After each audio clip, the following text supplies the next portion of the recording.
I wrote a column for Fox News this morning on how will the news media cover Charlie's service, because it's really unique. I have in front of me the New York Post story that says Charlie Kirk Memorial drew at least 20 million cable TV and online viewers. I think that's low. I think that's the U.S. audience. Doesn't account for the worldwide audience. Doesn't account for replays, clips, snippets, that sort of thing. But it's enormous.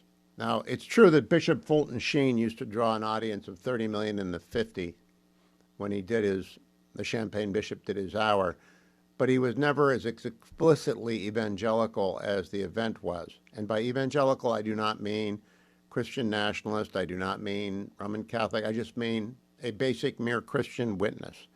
Best summarized by, I think, a minute and a half or 2 minutes of Secretary of State Marco Rubio, cut number one.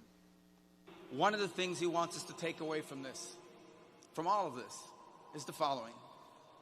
His deep belief that we were all created, every single one of us, before the beginning of time, by the hands of the God of the universe, an all-powerful God, who loved us and created us for the purpose of living with him in eternity. But then sin entered the world and separated us from our Creator.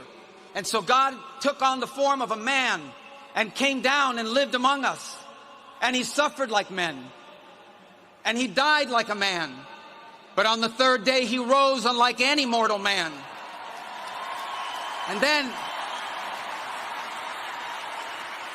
And to prove any doubters wrong, he ate with his disciples so they could see, and they touched his wounds. He didn't rise as a ghost or as a spirit, but as flesh. And then he rose to the heaven, but he promised he would return. And he will. And when he returns, because he took on that death, because he carried that cross, we were freed from the sin that separated us from him. And when he returns, there will be a new heaven and a new earth, and we will all be together, and we are going to have a great reunion there again with Charlie and all the people we love. Thank you, and God bless you. That is one of the most concise presentations of the gospel I've ever heard. Now, I happen to believe that's true. 60% of America is Christian, and 2.5 billion people around the world are Christian. But more importantly, how many people were intrigued and touched by that message? Here's my key point. Pastors, priests, religious of all sorts, and all sorts of congregations. I think this coming Sunday or Saturday, depending on when you worship, for example, Seventh-day Adventists and Jews are a Saturday Sabbath keeper. Most Christians are Sunday, and Catholics get to choose and go to Saturday afternoon, evening Mass. The number of new believers or people newly curious about the faith will be significant, especially if people already believe, invite people who might have seen that to come with them to church. And so I'm hoping that pastors, priests, ministers of all sorts, rabbis, and anyone in the business of ministering is prepared to present basic Christology and a little bit of apologetics. Nothing too fancy, just that the history of the Jewish people is the history of the salvation people. They are God's chosen people. They are set apart. Jesus is a Jew.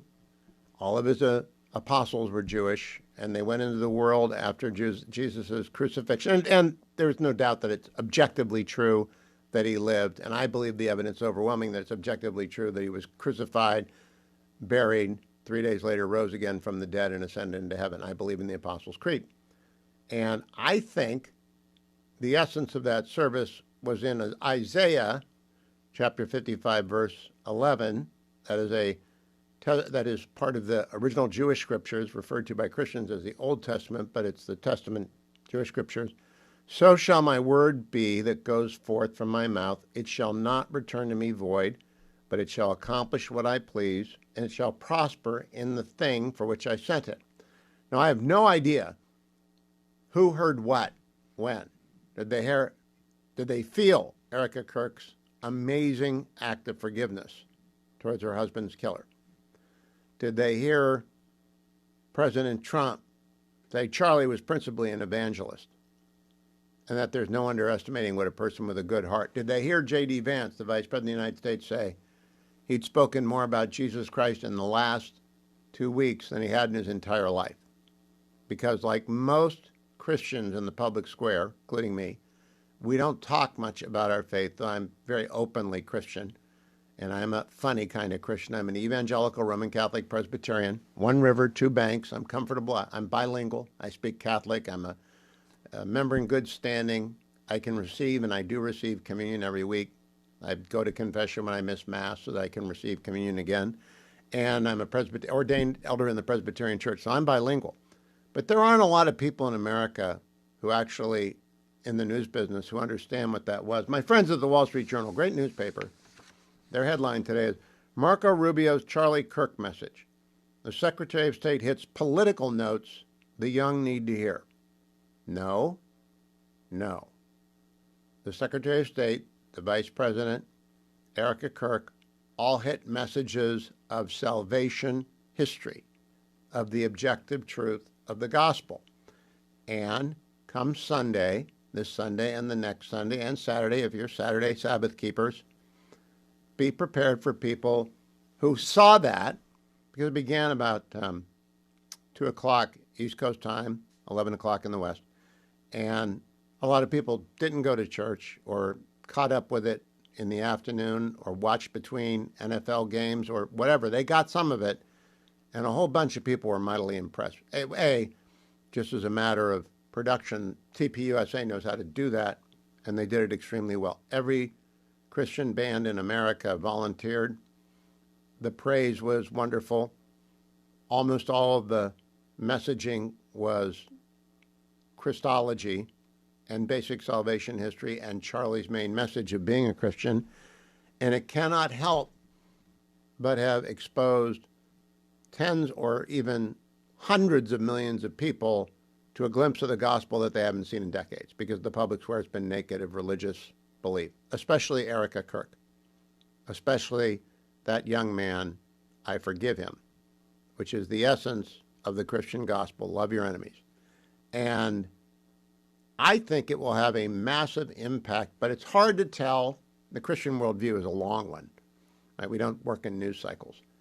I was pleased to worship this past year at a Baptist church in Maine that sent a missionary, George Boardman, an American Baptist church, to Burma in 1825, to the Karen people, and that's what their name is, K-A-R-E-N, the Karen people. Some people spell it K-A-R-A-N, and there are thousands of Karen congregations around the world now. They're Christian congregations, hundreds in the United States, more than 1,000 in what used to be called Burma, many in Thailand, throughout Southeast Asia. One guy with his wife taking ship from Maine in 1825 had this 200-year far-reaching effect that goes on and on and on and on. So we really don't know in eternal time what that means. But I'm begging the ministers of word and sacrament, whatever your denomination, to preach openly and welcomingly and not politically to the people who come, and to the members of the news media to not be afraid about a story of religious belief, because you have been afraid. You haven't known what to do with it, and you haven't known how to put it into a box. It's easier to run on to the president, and I will get to the president of the General Assembly, but that was probably the biggest Christian witness service of memorial and grieving and mourning and celebration ever in the history of the world. That will not be without effect. Stay tuned. I'm Hugh.